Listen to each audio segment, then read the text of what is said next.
Indiana Newsdesk is made possible in part by Smithville Fiber Internet, streaming TV, home security and automation in Southern Indiana.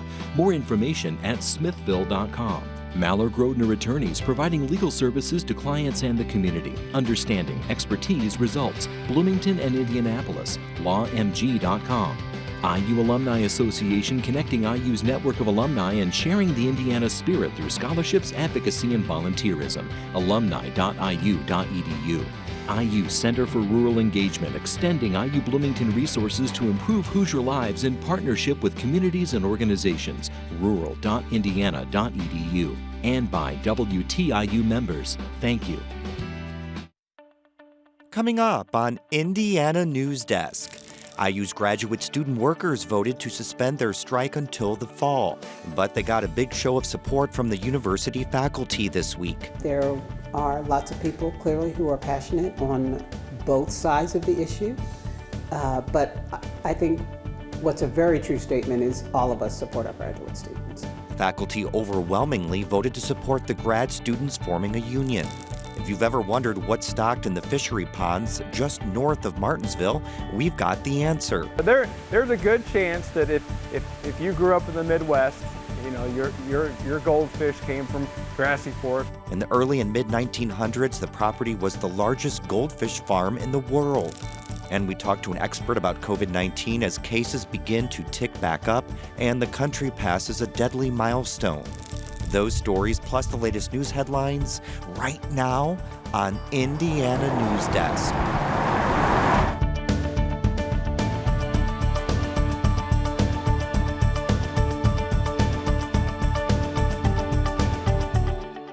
Welcome to Indiana Newsdesk. I'm Joe Wren. Well, for the first time in nearly 2 decades, IU's convened a full faculty meeting on campus this week. The faculty gathered at the auditorium to address the strike by graduate student workers. Kayan Tara has this report. Teachers unite! Teachers unite! Change for Grad! Change for all! 625 faculty members voted in favor of union recognition for graduate students. The vote occurred during a historical special meeting of the Bloomington faculty on Monday afternoon. Hundreds of faculty members waited to vote in a line that stretched more than 2 city blocks. Faculty, they showed up. They were there, and that was exciting. It was exciting in the sense that you want to believe that people can act together for the common good, and I think that's what we saw. So it was really it was moving in that way. More than 700 faculty members attended the meeting. Members also voted to affirm that there should be no retaliation against any individuals participating in the strike. A second resolution, which also passed, urged the IU Board of Trustees to engage in a dialogue with the Graduate Student Coalition and provide a pathway to union recognition. Following a faculty meeting, graduate students voted to suspend their strike until September 26th. Katie Shy, an English PhD candidate, says the coalition will spend the next 4 months forming a cohesive union. We get to do, really exciting things like choose our local number, elect our local leadership, decide the bylaws that will structure our union for the next years to come. Graduate workers needed to submit final grades for the spring semester by 8 p.m. on May 10th, a day after the decision to suspend the strike was made. Graduate students with summer teaching appointments also must resume teaching current summer sessions. Marietta Simpson, a professor of music and the president of the Faculty Council, noted that 732 faculty members attended the meeting and had spirited discussions. I thought it was a respectful display of shared governance amongst our faculty. There are lots of people clearly who are passionate on both sides of the issue, but I think what's a very true statement is all of us support our graduate students. The faculty did not take a vote on no confidence in the provost. Simpson said that such a resolution is not in accordance with BFC's constitution. Monday night's meeting was the first time in 17 years faculty members petitioned the executive committee of the council to convene a full Bloomington faculty meeting. For Indiana Newsdesk, I'm Kayan Tara. The Indiana Graduate Workers Coalition plans to elect union officers and set up a new bargaining committee before the start of the fall semester. Well, the U.S. hit a grim milestone this week, topping more than 1 million deaths from COVID-19. And as much as we might hope the pandemic is behind us after more than 2 years, an ominous warning this week says otherwise. The Biden administration predicts 1 million new COVID cases this fall. Because of the threat of another fall surge, the CDC continues to encourage everyone to be up to date on vaccines. That means first and second boosters for all, but as of now, just a third of eligible Americans have received even a first booster shot. Now, I spoke earlier with Graham McKean, the Assistant Director of Public and Environmental Health at Indiana University, about the rise in COVID-19 cases and what it could mean. Here's what he had to say. We've heard about the warning from the Biden administration about this fall, so clearly they don't think the pandemic is over. What's going on right now? Any updates? Sure. I think that warning is some of the expected seasonal spread in the fall and winter. It's the waning immunity from infection and vaccines, and it's the continued evolution of the virus and its ability to escape immunity. And it is these new and ongoing subvariants of Omicron that are insanely infectious. We are climbing the ladder of infectiousness very quickly with each one. BA2.12.1, which is spreading very quickly now in the US, is 25% more contagious than BA2, which was 30% more contagious than BA1, the first Omicron, which was 4 times more contagious than Delta, and so on. So it's getting more fit. We even have BA4 and BA5 that will be here later this summer and are more contagious than these BA2s. Of course, we could get a new variant that could be more contagious or potentially more severe as well. And so that threat remains now and this fall. The CDC is reporting a little over 70,000 new cases a day nationally this week. So how accurate is that with so many people that are testing at home? Not very, because as you said, about 75% of all tests in the US are at-home tests. Those are not reported. They're not reportable in our public health system. So you don't see those numbers anywhere. And many don't get tested. So it's a gross underestimate, we're sure of. And the CDC reports on a bit of a lag to catch all those cases over that time. And we've had some days this week with over 100,000 cases confirmed already. A growing number of COVID deaths are occurring in vaccinated people, but there's only a third of the population having received just at least one booster. So is that to be expected? Yeah, I think it is. It is as immunity wanes over time with these specific vaccines. We have a virus that evolves, and we have pretty abysmal rates of booster uptake in the US. And that's, we're seeing that now. And honestly, the virus has evolved so much that we need to update vaccines to better prevent transmission with the Omicron sublineages. Problem is, we currently don't have the funding to do that. Production would need to start now if we were to have an ample supply for the fall or winter surge. Last week, you began a Facebook post about COVID, writing, "If anyone still cares." So as someone, whose job is it to watch the numbers, how frustrating has all this been? Sure, maybe that's a bit of snark, but it's incredibly frustrating. I'm not going to lie. We're going to hit 1 million confirmed deaths in the United States this week. 1 in 330 Americans have died of COVID-19 in just a little over 2 years, millions more disabled. And now just getting data on cases or trends is becoming difficult or impossible. So I understand, we are over it. But the virus clearly is not over us. It will not be eradicated. So we need to monitor. We need to continue to care for others and protect the most vulnerable and be willing to implement some of those, simple prevention measures when we have surges like we are now. Because wishing it away, ignoring it, or minimizing it isn't going to help and isn't going to stop it. Graham, thank you so much. Yeah, thank you, Joe. We're joined now by Holden Absher for the latest headlines from around the area. Hi, Holden. Hi, Joe. Indiana's governor says the state needs to do more to attract talent. Brock Turner explains why the governor's comments at a conference Thursday in French Lick could reveal a subtle shift in state policy. Governor Eric Holcomb says the state must do more if it hopes to retain and attract workers. You have to create a destination where people want to live, and then you have to cultivate the talent. He touted the state's Ready Grant program, which earlier this year funneled $500 million in grants to regional and local projects. The funding comes from President Joe Biden's American Rescue Plan, which drew no votes from Hoosier Republican representatives in Washington. That isn't keeping Holcomb and state officials from taking credit. $500 million state dollars attracted $10 billion off the sidelines that probably never would have happened, maybe parts. But I've already publicly said I want to go back for another round. How the next round develops is noteworthy. Will the state dip into reserves to send more to local officials seeking cash to invest in their communities? The pandemic accelerated remote work and the importance of quality of place investments. As communities seek to attract workers in a tight labor market, having a pool of available workers is increasingly important. When we close the books this June 30, fiscal books, I think you'll see some unprecedented, record-breaking investment numbers. In the absence of federal dollars, next year's state budget may demonstrate whether conservatives in the General Assembly are on board with record state investment. For Indiana Newsdesk, I'm Brock Turner. Indiana Democratic and Libertarian candidates are working together to hold a series of town halls across the state. The events are organized by the state Democratic Party, which is asking Hoosiers to ask questions of candidates ahead of this fall's elections.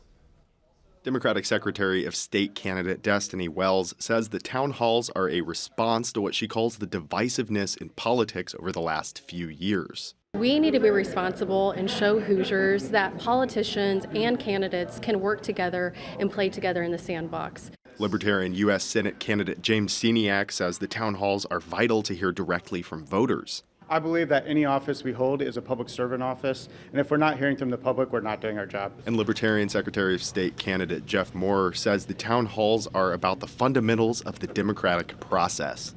And so no matter what party, what brand, what philosophy, what ideology you have, we have to work together as Hoosiers and as neighbors to figure out what we want for our communities. Indiana Republicans were invited to participate but chose not to. City attorneys say an annexation lawsuit filed against Bloomington is invalid due to a lack of remonstrance petitions and defective filings. County residents against annexation filed a petition in Monroe Circuit Court in March against the city and Monroe County Auditor Catherine Smith, challenging 2 areas up for annexation.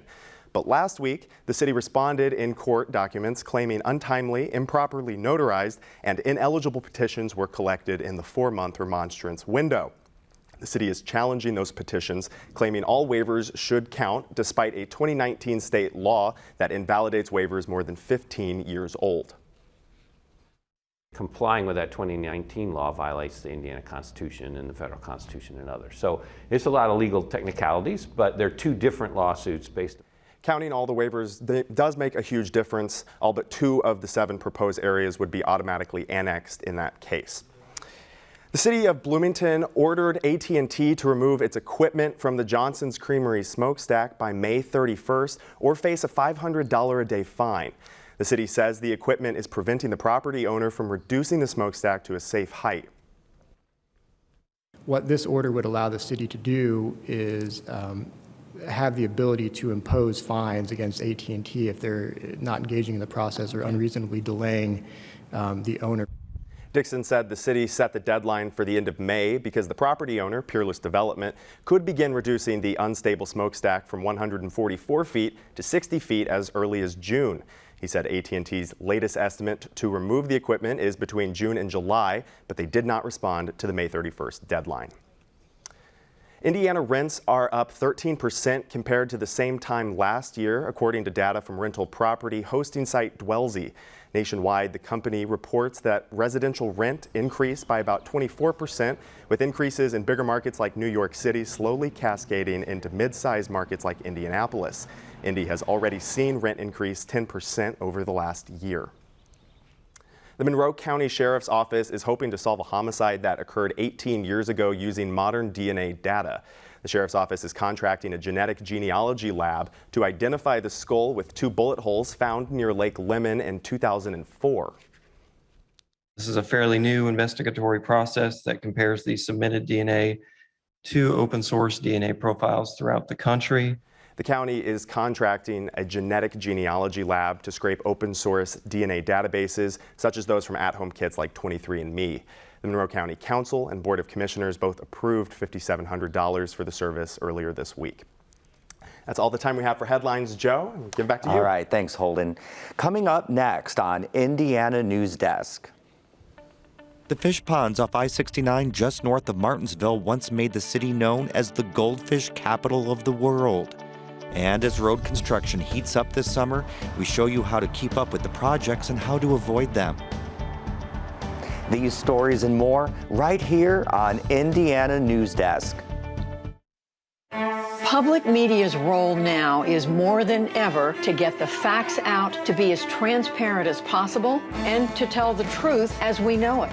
There's a lot of information out there, and it's really hard to know what you can believe, which is why I think people turn to us again and again. It's public media's role to try to help educate and enlighten. PBS continues to be one of the most trusted institutions in the country. We really do go out and meet the moment as it's happening. We are there at the front lines asking tough questions and getting important and robust answers. We're playing a major role in combating lies, fake news. As journalists, we are trying to bring the most fair coverage that we possibly can. It's about digging deeper and talking to the powerful and especially to the powerless. Public media is the place where you cut through all the noise. We move forward by staying true to our values. And on PBS, news is human. Welcome back to Indiana Newsdesk. Construction continues northwest of Bloomington on a roundabout. Kirkwood Avenue in downtown Bloomington also remains closed for outdoor dining through the fall. One resident wants to know how to best avoid these types of closures, and Holden Absher has the answer for our City Limits project.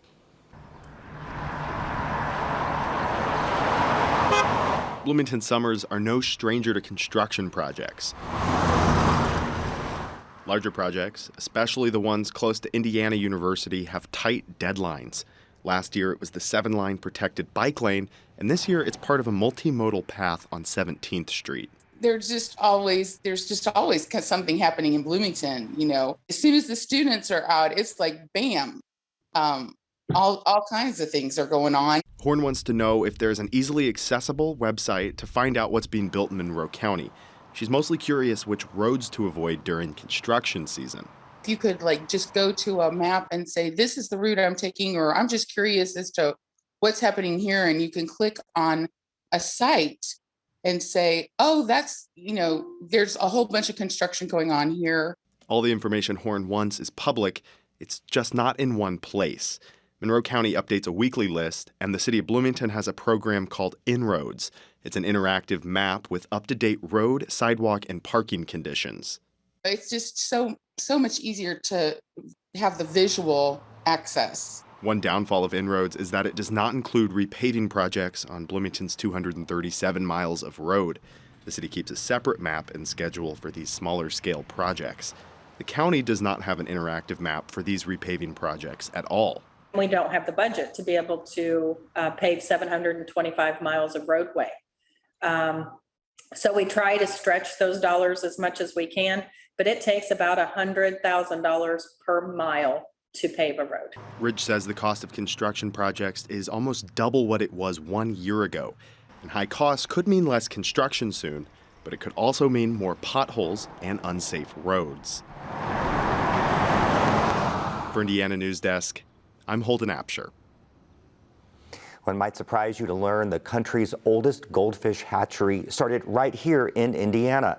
By the early 1940s, Grassy Fork Fisheries had turned the city of Martinsville into the goldfish capital of the world. Mitch Legan dives into the city's history of goldfish farming and how that legacy continues today. It was on a crew that would get the fish out of the ponds. You know, we wore hip boots. We got down in the ponds. Art Brill still remembers the first time he was put on goldfish duty at Grassy Fork Fisheries. It was the spring of 1950, and Brill had moved to Indiana to continue his education. Early mornings at Grassy Fork helped pave the way. You would dip out the goldfish with large dippers, and then you carried them. Now Brill's 92, and he still lives in Martinsville. But he says the town is slowly forgetting one of its most unique historical aspects. Not far from Martinsville, Indiana, is Grassy Fork, once but waste marsh. But developed by Eugene C. Shireman, into the largest goldfish farm in the world. 40 years ago he began. Grassy Fork Fisheries was founded in 1899 after Eugene Shireman inherited farmland that wasn't very good for farming. First, they're fed powdered egg yolks, and then wheat flour, and finally cornmeal. Former Morgan County historian Joanne Stutchen says it was too wet and swampy for crops. I'm sure he thought, oh, great deal. I've just won, I've just been inherited a white elephant. But Eugene had been to the World's Fair in Chicago in 1893. There, goldfish were on exhibit from the east, and Shireman hadn't forgotten their dazzling displays. The land already had some ponds for game fish, so Shireman decided to give goldfish a try. I read that the first 200 or 250 goldfish quickly died. So he then had to learn how to raise goldfish. But through trial and error and through talking with people, he eventually figured out how to raise goldfish. Legend has it that Grassy Fork's big break came when an Indianapolis businessman wanted to increase his soap powder sales, so he suggested including a pet goldfish with any purchase. The idea was a hit, and business continued growing. By the late 1930s, Grassy Fork was producing an estimated 75% of all commercial goldfish. As the net comes up, life for the fish becomes a golden shimmer, and the Indiana farm a gold mine. They would have sold them to Woolworths and Kresge's and Murphy's and, all of the big chains. It was very popular to have a goldfish pond in your backyard, even more so than today. When Art Brill arrived in 1950, Martinsville had established itself the goldfish capital of the world. The Grassy Fork showroom had become a tourist destination, and complimentary businesses popped up around Martinsville, offering pet supplies, accessories, aquariums. It was the largest employer in 1950 in the county. Every day there were trucks coming in here hauling fish out. So 53, it was still going gangbusters. By the 1960s, Grassy Fork was on the downslope. Eugene Shireman had died, and changes to state highways diverted traffic away from the showroom.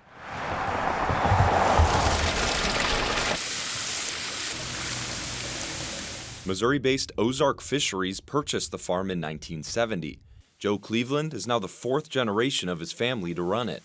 And so we'll offload a truck that can drive straight down the middle of this building and offload these fish into these tanks. The location spans 255 ponds, where 8 varieties of fish are produced. The farm has added koi as an option and can produce up to 150 million fish in a year. So she's sorting through a variety of what we're calling just common goldfish. And she's picking out maybe some of the all white or all black. New competitors have entered the market, and demand for the fish isn't what it once was. Ozark's Martinsville location has 10 employees now. But Grassy Fork's impact on the American goldfish industry still continues. We aren't the only goldfish producers in the United States. There's a good chance that if you grew up in the Midwest, your goldfish came from Grassy Fork or Ozark. Brill's hoping one day Grassy Fork's legacy will be commemorated in some official way, either through a sign or historical marker of sorts. For him, this fish story is worth remembering. I hate to see it passing, but Joe and the Ozark group, I think, will keep it alive as long as there's a market for goldfish. How long are people going to want to have little bowls in their house and goldfish swimming around? Things pass, niches pass. For Indiana Newsdesk, I'm Mitch Legan. The Martinsville goldfish are shipped throughout the country and in Canada. Well, as we continue to look at climate change's impact on the state, one viewer asked if there are more trees or acres of forest in Indiana than there were a decade ago. Despite a push by the state for more trees, Indiana Public Broadcasting's Rebecca Thiel reports not much has changed, but the answer is still a little surprising. While the number of forest acres in Indiana went up slightly, the number of trees went down slightly. John Seifert directs the Indiana Department of Natural Resources Division of Forestry. He says the reason is that Indiana's forests are aging. As trees get bigger, they shade out other trees. It's just sort of the survival of the strongest, so to speak. Governor Holcomb has an initiative to plant 1 million trees in Indiana by 2025. The Central Indiana Land Trust plans to match that, but over a longer time frame. Together, they've planted about 445,000 trees so far. But Seifert says these initiatives pale in comparison to how much private landowners plant, who own most of the forest land in the state. So our part is just a small piece of what's actually been going on in the state of Indiana, very silently by the private sector. And a lot of that's driven by farm programs, the federal government supporting tree planting initiatives. The DNR's nursery sells about 3 million trees to the public each year. For Indiana Public Broadcasting, I'm Rebecca Thiel. That's the end of this program, but our work continues online as we cover the news throughout the week at WTIUnews.org. Have a great weekend.